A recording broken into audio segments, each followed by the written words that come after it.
네, 이사철인 9월 다음 달부터 전국에서 입주할 수 있는 새 아파트들이 쏟아집니다. 그런데 제일 새 아파트 수요가 많은 곳이죠. 서울은 오히려 지난해보다 27%가 줄어든다고 합니다. 강진원 기자가 보도합니다.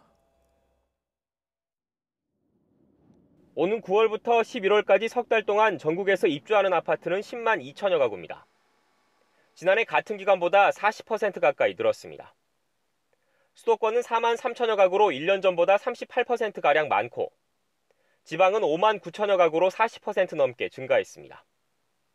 지난 2014년과 2015년 빚내서 집사라는 정부의 인위적인 부양책에 따라 쏟아진 분양 물량이 한꺼번에 완공되는 겁니다.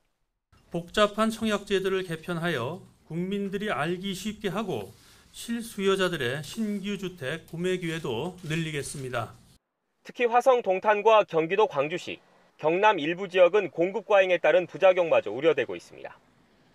분양가보다 싼 매물, 이른바 마이너스 프리미엄도 등장했습니다.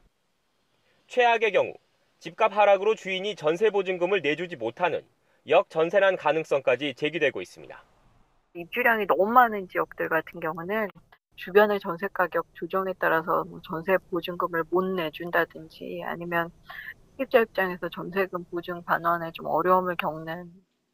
하지만 서울은 입주 물량이 오히려 줄었습니다. 오는 9월부터 11월까지 석 달 동안 서울의 아파트 입주 물량은 5,200가구 정도로 지난해 같은 기간보다 1,900가구가량 적습니다. 1년 사이에 27% 가까이 줄었습니다.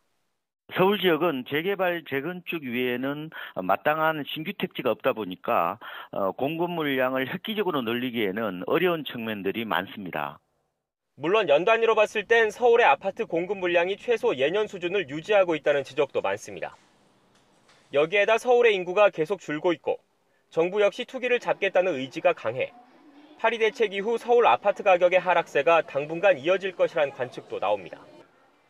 하지만 다른 지역보다 공급에 비해 수요가 많다는 의견도 만만치 않아 장기적인 서울의 집값 추이는 금리 등 다른 변수를 고려해 좀 더 지켜봐야 할 것으로 보입니다. YTN 강준원입니다.